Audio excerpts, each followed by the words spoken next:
Radio Claret América presenta Sediento de ti, la palabra, fuente de vida, con el sacerdote misionero claretiano Tony Díaz.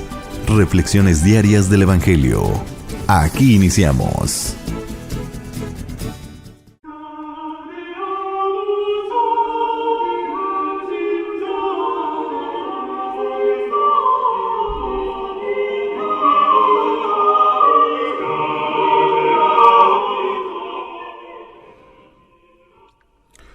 Bienvenidos hermanos a nuestras reflexiones del Evangelio del día. Hoy es viernes de la tercera semana del tiempo ordinario. Hoy celebramos la memoria de los santos Timoteo y Tito, obispos, que fueron también compañeros de San Pablo. Fiesta de quien celebramos ayer, de su conversión. El Evangelio de hoy viene de Marcos, capítulo 4, versículos 26 al 34. En aquel tiempo Jesús dijo a la multitud: el reino de Dios se parece a lo que sucede cuando un hombre siembra la semilla en la tierra, que pasan las noches y los días sin que él sepa cómo la semilla germina y crece. Y la tierra por sí sola va produciendo el fruto, primero los tallos, luego las espigas y después los granos en las espigas. Y cuando ya están maduros los granos, el hombre echa mano de la hoz, pues ha llegado el tiempo de la cosecha. Les dijo también: ¿con qué compararemos el reino de Dios? ¿Con qué parábola lo podremos representar? Es como una semilla de mostaza que, cuando se siembra, es la más pequeña de las semillas, pero una vez sembrada, crece y se convierte en el mayor de los arbustos y echa ramas tan grandes que los pájaros pueden anidar a su sombra. Y con otras muchas parábolas semejantes les estuvo exponiendo su mensaje, de acuerdo con lo que ellos podían entender. Y no les hablaba sino en parábolas, pero a sus discípulos les explicaba todo en privado. Palabra del Señor. Muy bien, damos comienzo a nuestra reflexión del Evangelio de hoy, pero antes de entrar al Evangelio propio, digamos algo acerca de los santos Timoteo y Tito, los dos obispos, que fueron también compañeros de San Pablo en sus jornadas misioneras. Timoteo fue discípulo de Jesús.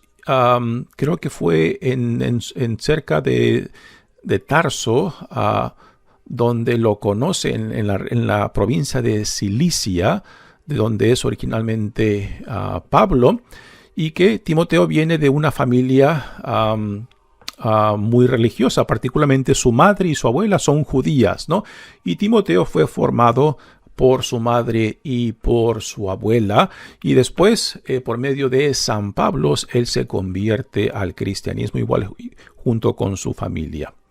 Tito también fue un discípulo de Jesús y también fue enviado por por Pablo para que fuera uno de los líderes en una de las comunidades. Creo que es en la de en Creta, donde Tito es puesto como obispo o líder de la iglesia.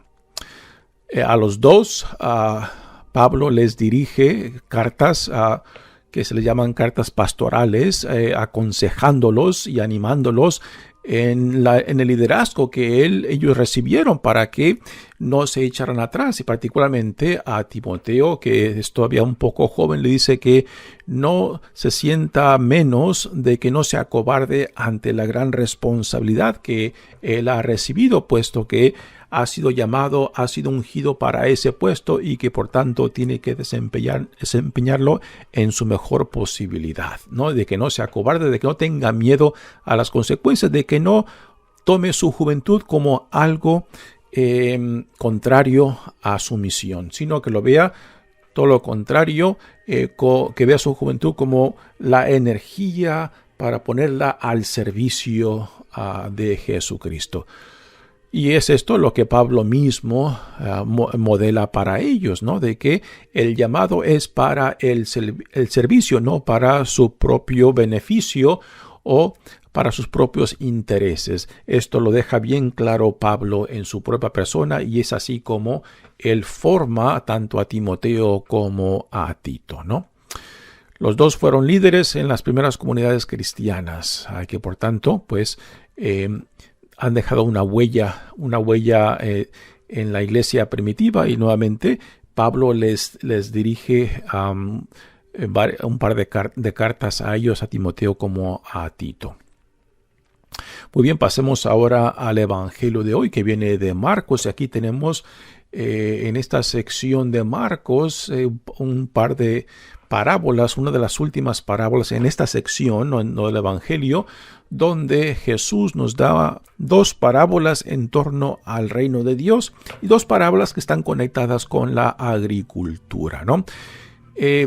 El ambiente donde Jesús comparte mucho su tiempo públicamente es en la región de Galilea, en los entornos al lago de Galilea, o Tiberíades como también se le llama, y después en las regiones de la provincia donde la agricultura era la experiencia que todo mundo tenía, puesto que son áreas muy rurales. No había grandes ciudades en aquellos tiempos, era más colecciones de pequeños pueblos o pequeñas aldeas. Así que tanto para Jesús como para los oyentes, estas parábolas que salen de la imagen de la agricultura, pues eran fácilmente entendidas, ¿no? Dice: el reino de Dios se parece a lo que sucede cuando un hombre siembra la semilla en la tierra. Ya esto nos recuerda a una parábola que ya vimos previamente, la parábola del sembrador. Aquí no se nos deja claramente quién es este hombre, si es Dios, si es Jesús. La cosa es que nos deja la imagen de cómo se siembra, cómo crece y después cómo se recoge la cosecha, ¿no? Y a primeras parece que nos da una imagen un poco ingenua, ¿no? De que solamente se planta la semilla y ya el que trabaja la tierra no tiene que hacer nada más. No, yo no soy agricultor, ni tengo mucha experiencia de la agricultura, pero por lo que yo sé, no simplemente es el hecho de sembrar la semilla, después se tiene que cuidar esa semilla, particularmente cuando va creciendo, de ir sacando las hierbas o que tener que ponerle más agua a la tierra para que fruto sea abundante, ¿no? Y después cuidar de esa siembra, imagino que de los pájaros, para que no se vayan comiendo el fruto que va creciendo, ¿no? Pero es esto que debemos entender, no es nada mágico, ¿no? Lo que sí nos deja claro en esta parábola es de que la semilla viene siendo la fe o el reino que se siembra y que crece, aunque quizás el sembrador o el que cultiva no sabe cómo la semilla germina, o sea, muere, cómo crecen las raíces, cómo crece el tallo, cómo salen las hojas. Los detalles de todo esto, de la planta desde que germina hasta que crece y hasta que produce el fruto, pues es algo que apenas recientemente, digamos en los últimos 60, 70 años, conocemos con detalles en cómo se lleva a cabo esta germinación y este crecimiento y después la producción del fruto, ¿no? Pero previamente era totalmente un misterio cómo todo esto era posible. Y se va produciendo el fruto, primero los tallos, luego en las espigas y después los granos en las espigas. Y cuando ya están maduros los granos, el hombre echa mano a la hoz, pues ha llegado el tiempo de la cosecha. El tiempo de la cosecha, también está conectada con otras parábolas que Jesús nos deja de que esta es la responsabilidad de la comunidad del reino, de la iglesia, ¿no? De cosechar lo que Dios va plantando en los corazones de aquellos que Dios atrae al reino, ¿no? Y que por tanto hemos de cuidar el cultivo como también la cosecha, puesto que todo es obra de Dios. Y después nos da otra parábola. Dice, les dijo también, ¿con qué compararemos el reino de Dios? ¿Con qué parábola lo podremos representar?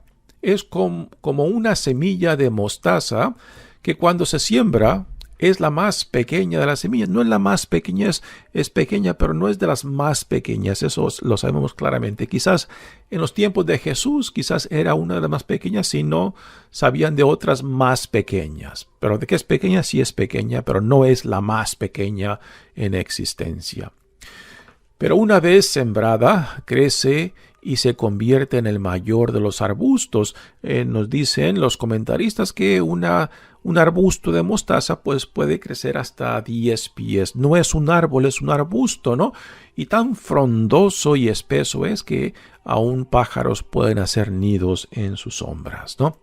Ahora, ¿cuál es el significado? ¿Cuál es el mensaje que nos da esta semilla de mostaza? Si la semilla representa la fe del reino, ¿no? Que no es la cantidad, sino la calidad de lo que se nos da, y que aunque sea pequeña esta fe, cuando se vive, cuando echa raíz, cuando dejamos que haga lo que tiene que hacer, pues tiene la capacidad de producir grandes obras. El símbolo del arbusto grande de la mostaza pues es un símbolo de lo que la fe, por más pequeña que sea, que la capacidad, el potencial que lleva dentro, ¿no?